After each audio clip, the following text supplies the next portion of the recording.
என்னதான் எடப்பாடி அவர்கள் முயற்சித்தாலும் பாரதிய ஜனதா கட்சி அவரை வளைத்து பிடித்திருந்தாலும் தமிழ்நாட்டில் ஒருபோதும் பாஜக கால் ஊன்ற முடியாது.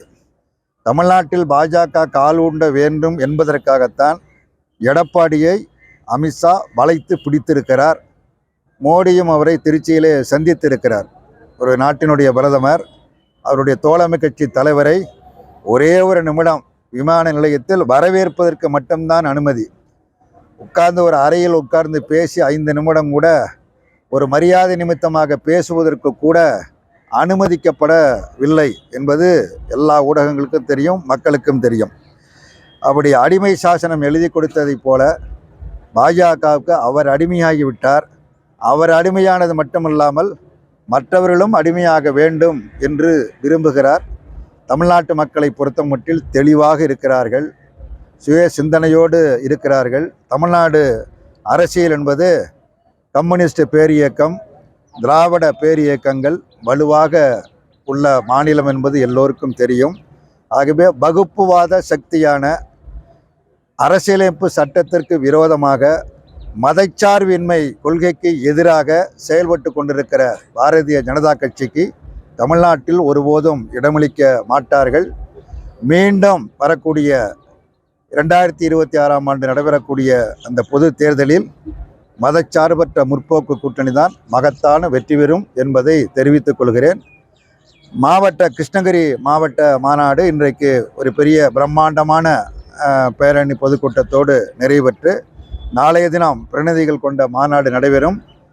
கிருஷ்ணகிரி மாவட்டத்தில் உள்ள மிக முக்கியமான பிரச்சனைகளை மையமாக வைத்து பல்வேறு தீர்மானங்கள் நிறைவேற்றப்படும். பீகார் மாநிலத்தை சேர்ந்த 6 லட்சம் பேர் நம்ம தமிழ்நாட்டில் வாக்காளர்களாக சேர போறாங்க அப்படின்னு அதுக்கு கடும் எதிர்ப்பு. தேர்தல் ஆணையம் என்பது அரசியலமைப்பு சட்டத்தால் உருவாக்கப்பட்ட ஒரு மகத்தான சுதந்திரமாக செயல்படக்கூடிய அமைப்பு. அந்த அமைப்பை செயலற்ற அமைப்பாக மாற்றி தங்களுடைய விருப்பத்தை நிறைவேற்றக்கூடிய அமைப்பாக ஒன்றிய அரசு மாற்றி அமைத்து விட்டது. அதனுடைய விளைவு பீகார் மாநிலத்தில் லட்சக்கணக்கான வாக்காளர்கள் நீக்கப்படுகிறார்கள். 65 லட்சம் பேர், ஒருவர் இருவர் அல்ல, 65 லட்சம் வாக்காளர்களை நீக்கியிருக்கிறார்கள். நீக்கியது மட்டுமல்ல, தமிழ்நாட்டிலும் அத்தகைய ஒரு நிலையை மேற்கொள்ள இருக்கிறார்கள். பீகார் போன்ற வடமாநிலங்களைச் சேர்ந்த தொழிலாளர்கள் இங்கே பணியாற்றி கொண்டிருக்கிறார்கள். புலம்பெயர்ந்த தொழிலாளர்கள் பணியாற்றி கொண்டிருக்கிறார்கள். அவர்களையெல்லாம் வாக்காளர் பட்டியலில் சேர்த்து ஏறத்தாழ 25 லட்சம் பேர் என்று சொல்கிறார்கள். அவர்களையெல்லாம் வாக்காளர் பட்டியலில் இணைத்து அவர்களுக்கு தமிழ்நாட்டில் வாக்குரிமையை வழங்கி இங்கே மதச்சார்பற்ற முற்போக்கு கூட்டணிக்கு எதிரான முறையில் வாக்களிக்க செய்வதற்குள்ள ஒரு முயற்சி மேற்கொள்ளப்படுகிறது. இத்தகைய முயற்சியை இந்திய கம்யூனிஸ்ட் கட்சி மிக வன்மையாக கண்டிக்கிறது. எல்லா ஜனநாயக சக்திகளும் இதை மிக வன்மையாக கண்டிக்க வேண்டும். தேர்தல் ஆணையம் ஒரு சுதந்திரமான முறையில் செயல்பட அனுமதிக்கவில்லை என்றால் நாட்டினுடைய ஜனநாயகம் கேள்விக்குறியாகிவிடும்.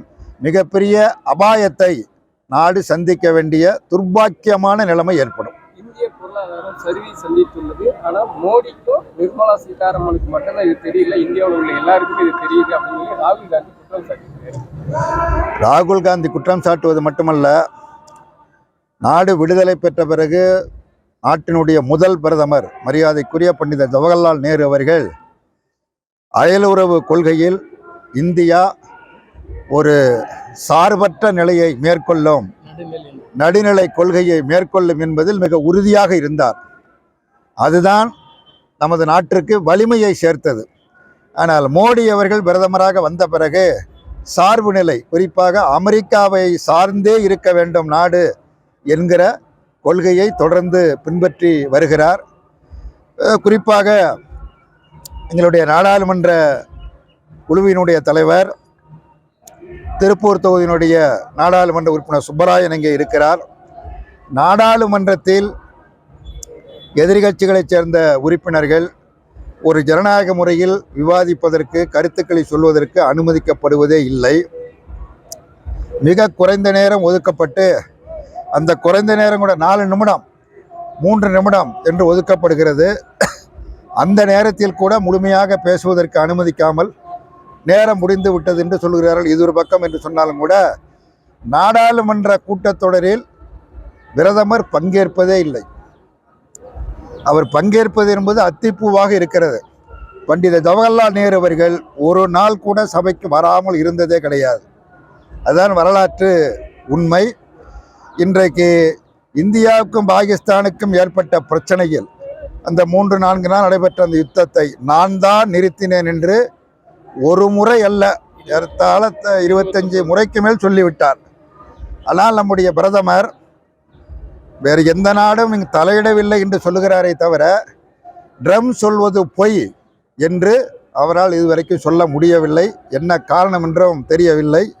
செய்திகளை உடனுக்குடன் தெரிந்து கொள்ள கீழ்கண்ட கேபிள் மற்றும் டிடிஹெச் நெட்வொர்க்குகளில் எம்நாடு செய்தி தொலைக்காட்சியை காணுங்கள். பாதகம் செய்பவரை கண்டால் நாம் பயம் கொள்ளலாகாது பாப்பா. மோதி மிதித்து விடு பாப்பா, அவர் முகத்தில் உமிழ்ந்து விடு பாப்பா.